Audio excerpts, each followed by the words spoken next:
As I said, it is a very serious song. I actually felt for the children of Charlotte the Harlot. I did more for the virus that they got, and then The virus of the ancient mariner. the virus of the ancient mariner is a very terrible virus. Is it? Do you know Yeah. anything specific about it? No, of course, because it's secret. It's been done in the research labs of Wuhan. They developed the virus of the ancient mariner there. Hello, you metal pilgrims, and a very special welcome on this very serious interview with nobody else but NANOWAR of Steel, who are joining us to talk about their latest studio release and all the secrets of their songwriting process. Guys, thank you so much for finding time and joining me. How are you? Thank you. I'm pretty good. I love your hair. Thank you, mate. Natural hair is always good to look. It's not like, I I know. have to wear a wig. It to looks very hide my natural. So, were you born with a blue hair right away? Yeah, everyone is nearly. Yeah, I'm using motor oil, you know, to make it shine properly. That's good. That's good. Yeah, yeah. Maybe that blue antifreeze. I was just driving and from Poland to Ukraine, and my car broke down, and I had Oh, to pour like blue antifreeze, and it looks exactly like. yeah. So yeah, you can. Yeah, I use a kind of purple antifreeze, so Well, obviously, the biggest news about NANOWAR of Steel these days is the release of your latest. It's half live, half studio album, 20 Years of Steel. Guys, first of all, congrats! And can you believe it's been 20 freaking years since you started this band? It's yeah. incredible. I mean, I can believe it because it's true. So I tend to believe facts that are true, and this is something that can be proved as well. So yeah, I can believe it. Have you I'm ever not proud thought? of it, but yeah, I can believe it. Believe it or not, guys, but I've never ever seen you live before. Obviously, pandemic hit me, then the war in Ukraine and everything. But I think this live album just perfectly captures the madness and the fun that you guys are having on stage, and the what people are watching you having that. Do you think that overall? Metal needs a little bit more fun in it as a genre, or that it has become a little bit too serious, maybe. And bands like you are basically bringing the balance back into the genre. I don't know. Now people start talking about having fun with metal. I don't know this kind of stuff. I mean, we do serious metal and everything else, I think is something pretty mature. You know what I mean? Sure, sure. I mean, as I said, one of Well, my favorite songs, being a huge Iron Maiden fan, is of course the one you put out several months ago, "Afraid to Shoot into the Eyes of a Stranger in a Strange Land." And in all seriousness, guys, I don't know if you saw it, but I did a very detailed breakdown on the lyrics you guys did on that track, and all the riffs and all the solos you guys used, and all the different parts of Iron Maiden history that you guys were able there. And I think in all seriousness that this is the most serious song you guys have ever written, because it actually tells a very precise story on what happened to the main character, the protagonist, and you tell it masterfully through the music of Iron Maiden. So when doing something like this, what do you guys actually like? How much of a research and how much of effort do you guys put into writing a song like this? a lot. Basically, yeah, but I mean, we had a lot of time, and so we just put a brick after another one, and little by little we have composed this song. But as you said, it's a very serious song because we used to write serious things. The problem is people don't understand that, and I mean, when we used to write something, there is pain in our songs, and the fact that we make maybe a nice melody, not so dramatic melodies, just because we don't want to put so much drama into our songs, but they are serious songs. That's the point. You know what I mean? As I said, it is a very serious song. I actually felt for the children of Charlotte the Harlot very much. I felt it more for the virus that they got, and then The virus of the ancient mariner. the virus of the ancient mariner is a very terrible virus. Is it? Do you know Yeah. anything specific about it? Because I don't think that we've got any explanation in any of the Iron Maiden lore before that. I mean, So because you have how to look. were you able to do the research for it? Like, did you put out any Greek documents from the past? No, of course, because it's secret. It's been done in the research labs of Wuhan. They developed the virus of the ancient mariner there. Hmm. So it was the You can original prove it. pandemic virus. Okay, that makes But sense. that's less infectious. You can only get it through Charlotte the Harlot. Only. Yeah, so the only way to make an epidemic is taking Charlotte the Harlot on a world tour. But the thing is, the problem with this is that 22 Acacia Avenue has been pretty busy. We all know that. According to the initial sources sung by in the Number of the Beast album, there sometimes have been queues and lines to enter to Charlotte's domains. That means that at least 20 to 30 people per day were infected in England alone. It's not much, but we have to compute the R naught value of this of the infection. So I can come up with a mathematical model of the spread. So we can keep this for the next. Please do, because I think it's very important for people to know the truth. I think Yeah. it's been way too long. It's been, what, almost 40 years since it has started, and up until right now, no one really knows the truth yet, right? No. I mean, it might be your neighbor. Your neighbor might have it. He might have, caught it from somebody else. I don't fuck my neighbors. I'm pretty sure I don't get it from them. So it's okay. Well, you never say no, right? Everything. Well, Who fucking knows? Yeah. But what about Iron Maiden, by the way? Did they invite you on the road for 2025 with the, given the success of Afraid to Shoot into the Eyes of a Stranger of a Strange Light, or do you think they're afraid of competition a little bit? no, the thing is, we invited them and they said no. Really? Yeah. Do you think this in any way is So related rude. to Nico McBrain's departure from Iron Maiden, that they don't know its uncertainty and stuff like that, or why do you think this happened? No, I think it happened because they never read our message. So we just Mm. interpreted the reply as a no, the non-reply as a no. Yeah. No replies or no. Okay. That makes a lot of sense. So what is next? Silence, not essence. Talking about seriousness in metal, Christmas is coming, and Christmas for me, I'm taking it very, very seriously. I have very serious outfits I usually put out for. Great. We decorate it seriously. We take it seriously here in Ukraine. Yeah. So, do you plan maybe sometime in the future to release more serious Christmas songs, to add to our Carolyn, heavy metal Carolyn? I mean, we have two already Christmas songs. Yes. So we have Christmas with NANOWAR and Hallelujah. And I think that's enough because you can make at most two Christmas songs because there's two Christmas. There's the Orthodox Christmas and the Catholic Christmas. There are two different dates basically. So 25th of December and the 7th of Mhm. January. So this is why we have two, but we cannot have more because there are no other dates for Christmas unless there is some other schism in some church and they come up with yet another date for the birth of Jesus. So we can make a third Christmas song then. Is it true that you've received $10 million from IKEA for mentioning them in Hallelujah? I wish. Was it more? Was it We less? both wish that. Actually, I think we can make like the math quickly, but I think we bought at least something between because we started playing Valhalla Hallelujah 4 years ago. But then there was COVID, but let's say we play on average maybe 30 shows per year in 5 years. Mhm.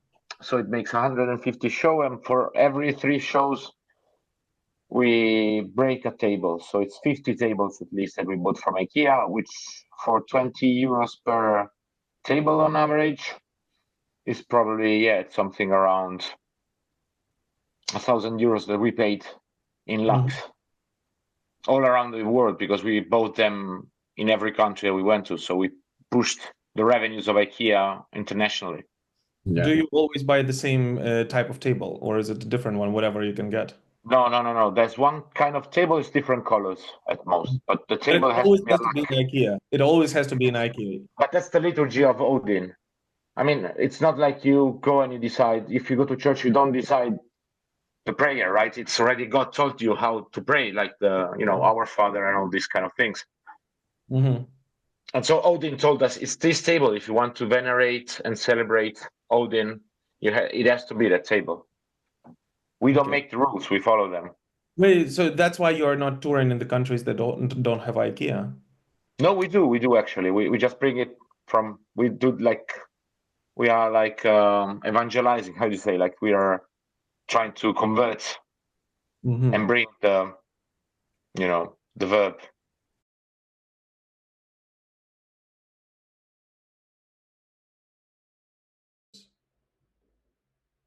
A lot, sure. A lot, yeah. Sure, people start to pray mounting furnitures. Wow, that's interesting. Now, as I said, I never saw you guys live, so it's very hard for me to comprehend, how it's going. Hopefully, Because you don't practice this kind of I don't. cult. No, I don't. That's the problem. I think that's. Yeah, once you try, it's pretty easy. I mean, you have to follow the instructions of the furnitures. So the shorter is the smallest is the furniture. The fast is the prey. The long is the complex structure have the more complex structure have the furniture, the more the prey is long, and it have a different meaning in your life. I mean, sometimes you have to pray quickly in your church. Sometimes you have more time to spend to your faith and whatever. So it depends about the furniture. It's very hard to be converted, via internet. I don't think that it works like this. You have to actually go to the show with the congregation, right? With the rest of Yeah, or go to the IKEA. Or you think you can do it in IKEA? Do they allow it there? I mean, like, are they okay with this? I think No. it's blasphemy for them, no? No, we did it once. So that we got videos. We tried to. I mean, we did it more times. We went to IKEA several times with our friends, and we were trying to celebrate there. So many times we were bringing. When we were doing the tour in 2020, we did the eat and greet thing.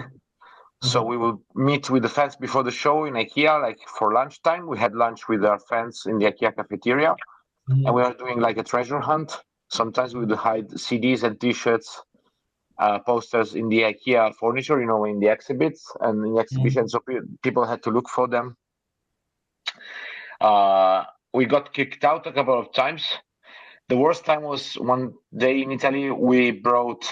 There were like 50 fans of ours. We went to the IKEA. We bought Billy shelf, and we built it in the parking lot of IKEA.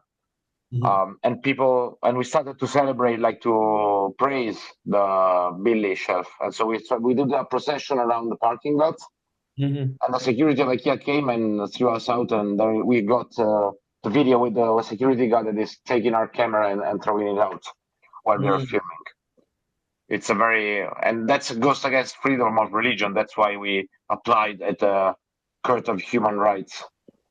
How did you get the revelations at first? Like, how did you find out about the practice? Because, I mean, it's easy. You buy a, IKEA table, and there's the instruction there. So. Oh, it's right away.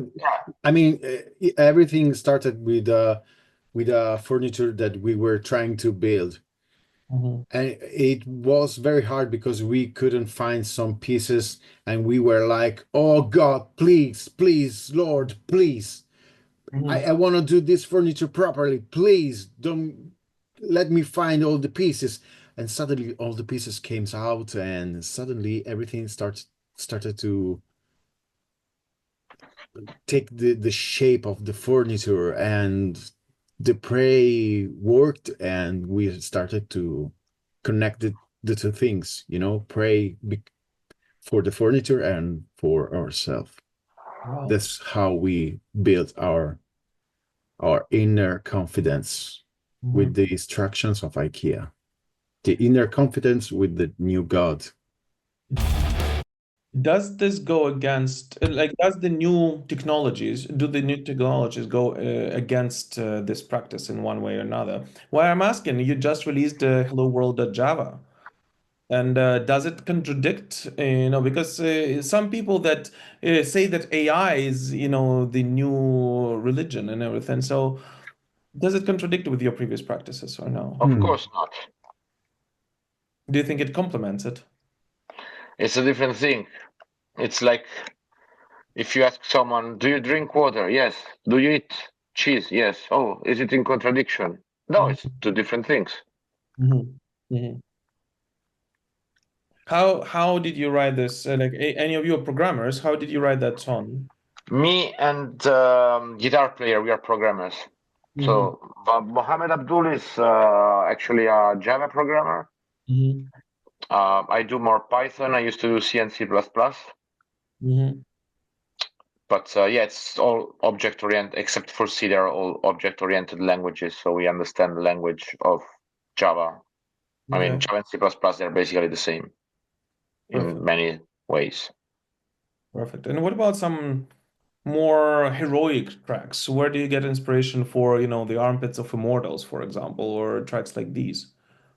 I mean, amplitude is not hard, right? You go to a festival, you smell everything. So So it's very just you came, you saw, and you wrote a song about it.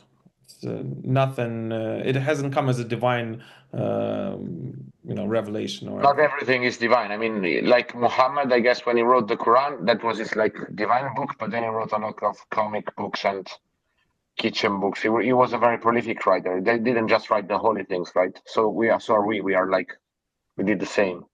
Mhm. Any of your country mates that you can point out that you would love to go on the road with, by the way, who you think would practice together with you? Any of the Italian metal bands that you think are doing incredibly these days and you would love to tour with them? Gigione. I'm jumping between questions, by the way, like in a very masterful manner. I just answered. Gigione is a folk Italian singer that we would like to tour with. Okay, perfect. Perfect. But do you have any preference? Not at all. I think Gianni Celeste? Johnny Celeste maybe once, but now he's old. I mean, it's not so modern. Hmm. Mm. So what is next for NANOWAR of Steel, guys? What is coming next after? I know you just dropped a semi-live album, I call it like this, but th It's two-thirds two-thirds live album. live, one-third not live. What? It's two-thirds live, so it's still Yeah, more live than not live. two-thirds live. Yeah, more alive than unalive. Exactly. Exactly. So what is next for you guys? What any plans for the future? Any plans for more studio material? Of course, we have a lot of stuff to do, plenty stuff. Concerts, records, albums, blah blah blah. Praise, furnitures, Bill Gates. Bill Gates isn't covered. Okay, that's interesting. I don't We're have to gonna tour explain next to year. you. I mean, you can understand perfectly. I mean, We we are going on tour with the Dynasty yeah, on this February and January. So that's a very serious thing, and you all need to come because it's gonna be blessed. I mean, Dynasty are a very good band. Yep. Yeah, yeah, they're nearly not as serious as we are, but I think it's still a good match, and it's gonna be a fun tour. In all And I can seriousness, tell you that it's fun because I know that it's fun because I play in a fun band and I know that it's fun. I thought you said you play in a serious band. Oh, it's seriously funny. Oh, okay. Okay. Sorry, I'm new to this guy, so I'm like trying to. don't worry. It's Thank you. your Christmas T-shirt is leading you to the wrong direction. I see your the head of like the Santa Claus on your T-shirt that's taking life on his own and is Yes, controlling your own will. Yeah, he's laughing at us, at all of us, I think. in one way or another. But in all seriousness, guys, any plans for writing more very serious songs depicting the truth about what actually happened to Painkiller, for example, or to the victim of changes, or to Snaggletooth, or any of our other of our favorite legacy bands? Nah, maybe. You're not thinking that far in advance, I'm or thinking to survive, how to survive until tomorrow. So well, tell me, I'm in Ukraine, so uh, funny, not funny. Yeah. And to close this very, very serious conversation, then, guys, I would seriously ask you to tell me one of the most seriously funny accidents that happened to you on the road together with NANOWAR of Steel. Are there any that you can underline and point out as the most hilariously serious? I mean, the problem is, can we tell it to an audience in public? That's the main question, because we have a lot, but most of them are probably would lead some of NANOWAR of Steel to jail. So Are Maybe there any fairy tales that you can tell about what could possibly have happened to NANOWAR of Steel on the road, which have never happened to you personally?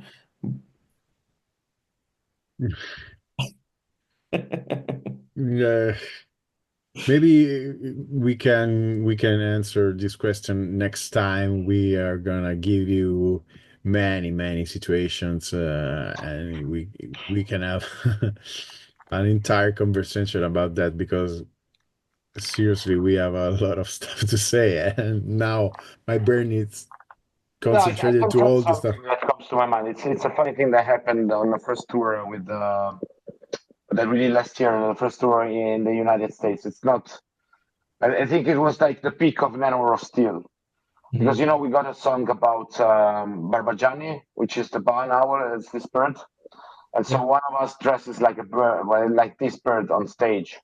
And when we were on tour with the Dragon Force, at some point, all of Dragon Force wanted to play that. They said, "Oh, can I do the like?" They were asking us. I think that's Yeah, the best thing. Like when from someone of Dragon Force, like Herman Lee, came to us and said if we could do the Barbajani on stage for at least once. In the end, I think only Mark did it because then it was a little bit tricky with the times, stage times they need to change over and everything. But then Mark Hudson did it once and he was so happy. Like I think that was the one of the best moment in for a musician is when there's another famous musician that comes to you and wants to do something stupid because he thinks it's fun.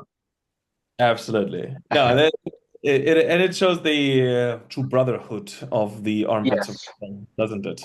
And also in that tour, that was also very funny that happened. On the last show, we got the guys from Amaranth, Edge of Paradise, and also someone from Dragon Force to build the yeah, IKEA tables with us. So we played, that was the last show that we played for that tour in Los Angeles. yeah, And all of a sudden, and during the last song, Well Hallelujah, they came, and I think we had 3 or 4 tables that we built at the same time. So there was like Team Nanor building the table, there was Team Dragon Force, Team Hammerant, and Team Edge of Paradise, and each one of them they had a table and they were building it, and we threw them on all 4 of them on the people. And the funny thing is, at the end of the show, then we got these IKEA tables. I think like most of them, people just destroyed them. While Mhm. we during the end of the show, people would just jump on them or just take pieces of it. But I remember I still have a video of we did an auction with the last table that we had Mhm. that remained because they did, I think people just destroyed and took away parts of all 3 of them. One survived and we got it back. And then at the end of the show, we were auctioning it at the merchandise table. So we sold the table, we autographed it, and we sold it for maybe $200 or something. People were because we were auctioning it, and so I remember that was our guitar player jumped on the table on the merchandise table and started saying, "Okay, now we're selling this. Who's offering more? Who's offering more?" So that was also the good thing is that Amaranth are from Sweden, so we had to have actually IKEA land people building Yeah. the thing on stage with us. So that was really funny. There's videos around of this scene. So yeah, That's true. yeah, that's awesome. Well, hopefully, guys, we'll have many, many more of such amazing, very serious stories in the coming and tour. legal stories because all the illegal ones then. But all the illegal ones are not true, right? Those are fairy tales that you just imagined. It's not true, but I still like to talk to my lawyer before. Fairy tale lawyer. Exactly. But hopefully, you guys will have many more of those stories in an upcoming tour with Dynasty, and there will be more Spinal Tap moments that you can tell us as the forefathers of the genre that you guys are propagating very, very seriously. Because, as I always say, Spinal Tap is a very serious band, and I'm very seriously a fan of them. Since recently, I'm also becoming a fan of NANOWAR of Steel, and I hope that I will be able to finally fucking catch you live because it's been way too long. We just need to deal with a little problem here, and then head out. I hope we can deal with it as soon as possible, and then we'll be happy to Yeah. go over as soon as it's possible. Yeah. We hope to see you soon. Thank you, guys. Any last message for your very serious fan base? Stay heavy, stay true, stay hard. That was very metal. Thank you so much. This was NANOWAR of Steel, everyone, and their 20 Years of Steel is already out via Napalm Records, so make sure to check it out if you haven't yet. Guys, thank you so much for finding time and joining me. Thank you. Thank you.